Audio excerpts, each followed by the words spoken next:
Beh, come ho iniziato a correre? A correre, diciamo che io ho sempre avuto passione per quanto riguarda i motori, fin da piccolo, quindi mio padre mi aveva insegnato a guidare la 500 a quel tempo, quindi metti in garage la 500, tira fuori dal garage la 500, alla fine con la 500 andavo sempre a giro, poi a Mi 8, Citroen, e quindi a 10-12 anni mi divertivo eh, sempre con i motori e con le macchine. Cosa un po' differente dagli altri, gli altri hanno iniziato un po' tutti col kart, invece a me piaceva molto motocross, per cui ho iniziato con motocross prima, poi rally per un paio d'anni e poi sono andato in pista col Formula Abarth nell'81.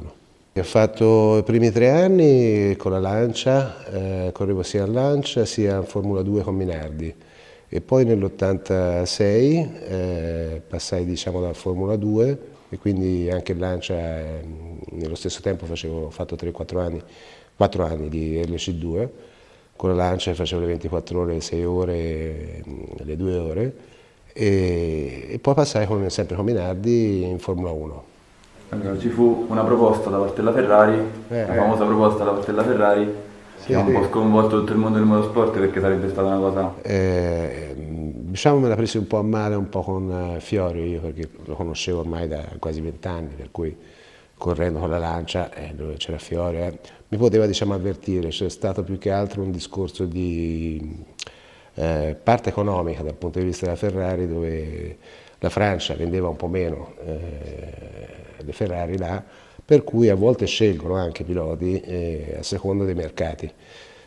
Quindi come italiano l'Italia c'è stato solo Alboreto, poi c'è stato Cappelli, però è difficile un italiano sia stato Ferrari proprio perché il mercato italiano comunque è già Ferrari, nel senso che esistendo la fabbrica qui in Italia, per cui hanno sempre scelto dei piloti stranieri rispetto a quelli italiani. Sembra strano perché nessuno lo sa, però è anche un fatto di mercato, non solo dal punto di vista della bravura.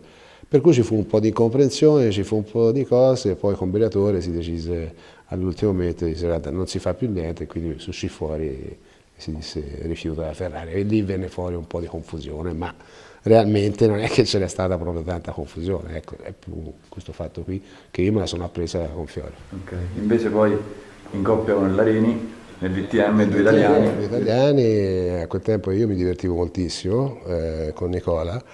Poi Nicola ha anche vinto in Germania col DTM e anche questo sembra strano, vincendo l'Alfa Romeo non è che avevano venduto in Germania solo 40.000 Alfa Romeo in più, ma si è venduto più prosciutti, più salati, più tutto, perché comunque sia noi eravamo considerati un po' gli spaghettari e quindi gli spaghettari che vincevano nei confronti della Mercedes, che la Mercedes era come il Papa da noi, e dissero ma questi qui proprio male non sono. E in effetti è stato un bel periodo, molto simpatico, sarei ancora a correre, sinceramente anche se ho una certa età. Nicola un po' più giovane di me, ma ha capelli bianchi, brutto, sì che va bene così. E in questo momento io sono relax, nel senso che mi piace fare diciamo, un po' di apripista nei rally su terra con un Subaru, mi diverto. E il fatto proprio di non correre più con le Alfa e con le Lancia, sull'economia italiana come si è ripercosso? Ma io guardo un po' quello che possono essere diciamo, i giovani che stanno arrivando un po' a correre e c'è questa F4 arrivata a 15 anni, perché poi iniziano molto prima, in Formula 1 iniziano a 18 anni, 19, per cui sono già lì che corrono.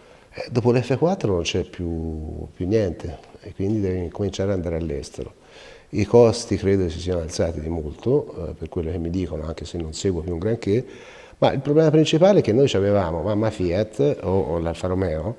Cosa facevano questi qui? Quando te vincevi comunque il Formula Abarth o la 112 a quel tempo Corelli, ti mettevano nella squadra ufficiale. La squadra ufficiale cosa voleva dire? Correre per esempio con Bob Waller, Patrese, Alboreto, gente che era già in Formula 1, quindi ti dava un po' di insegnamento e tutta esperienza che te ti fai con quelli che hanno più esperienza. Oggigiorno non c'è più la casa madre, quindi la mamma Fiat che c'era una volta, o l'Alfa Romeo, che ti portano su questi ragazzi giovani. E questo, poi l'Axai si dà da fare in Italia per questi giovani, c'è Minardi che sta continuando a cercare di tirare su dei nuovi giovani. Però poi dove le metti? Il problema è questo. E quindi è vero che diciamo, te fai pubblicità, fai lo storyboard, lanci la pubblicità a un costo, dopo una settimana te vedi le vendite. e quindi chi ha da mantenersi la poltrona Fiat fa questo di lavoro, mentre invece dal punto di vista, posso dire, di investimento per il marchio, per esempio l'Alfa Romeo è sempre stata storicamente sportiva come macchina, lo vedi un po' più a lungo termine. Quindi, per esempio, ti faccio un esempio, la Lancia quando smise di fare rally perse il 50% delle vendite. Quindi questi sono dati numerici, quindi Moses, business. Quindi questa non è filosofia, ma è matematica. Sempre parlando degli anni del DTM, c'è un episodio che tutti gli italiani hanno nel cuore e che raramente si è sentito raccontare da te in prima persona. Sì, perché poi è uscito poi su internet, quindi me lo dicono ancora perché si vede questo filmato dove io mi sono arrabbiato con Ash. Non è che mi sono arrabbiato con Ash così, il problema è stato che era la seconda volta, quindi ordine di scuderia, la gara prima aveva dato una toccatina e a me non mi piace diciamo le toccatine fatte a kart, cioè tipo kart. Infatti un tornantino lì a 10 all'ora mi dà una toccatina per farmi girare, vieni con me a 300 all'ora e poi si guarda.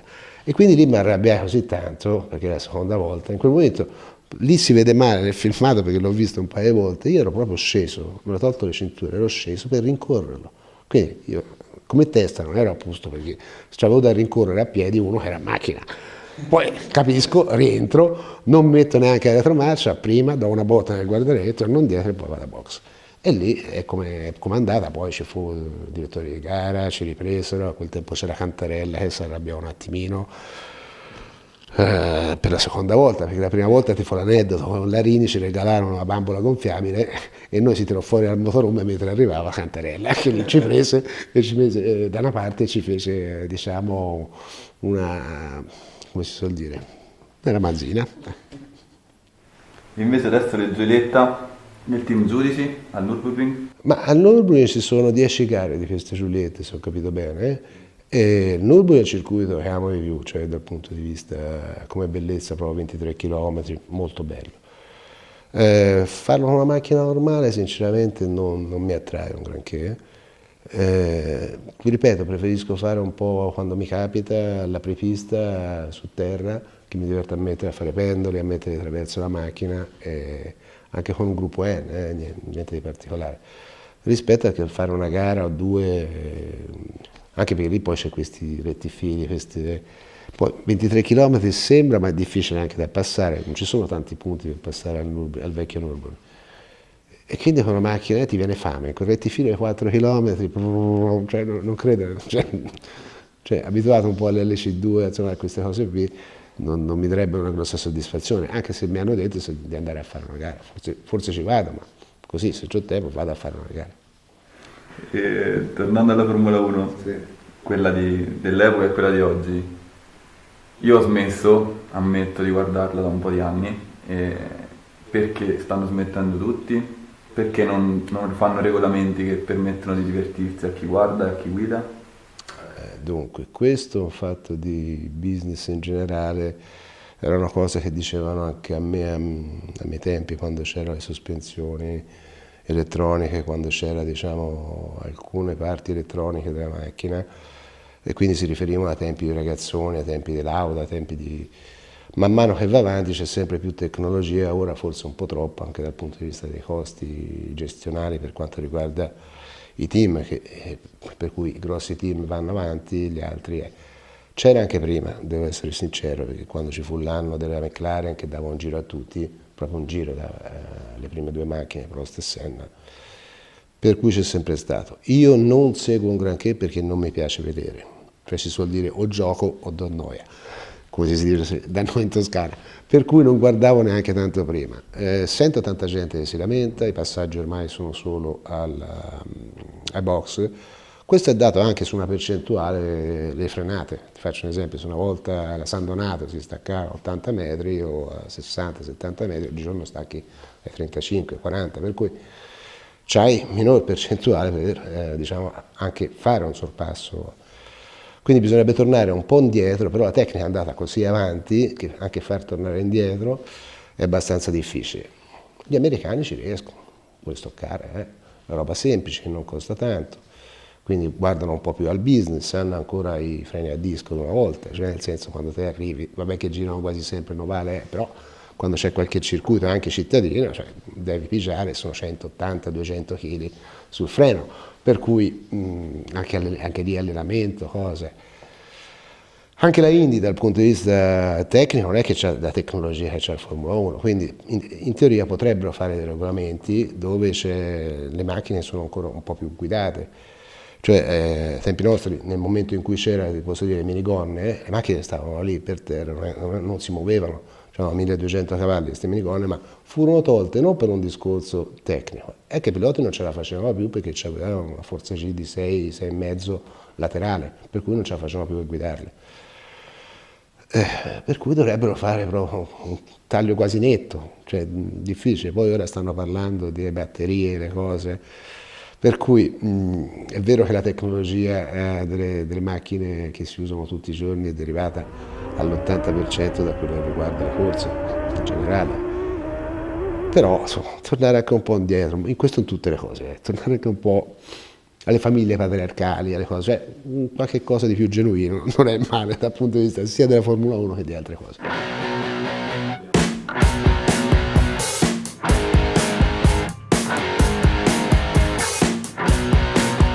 Imparavi, già, scusate, poi tagliate, Andrea, che cazzo t'ho detto? Può anche metterli, sarebbe il figliolo, insomma. Allora, fa cazzo, siamo a posto.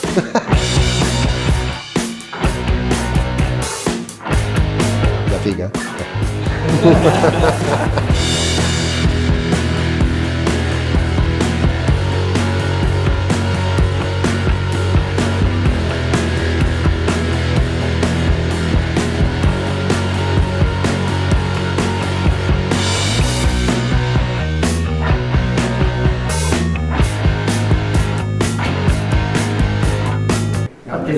Io lo portai una volta da Francoforte, dico, sono un'amica, ce lo portai la sera e poi il giorno dopo dico, cioè abbiamo 500 euro, allora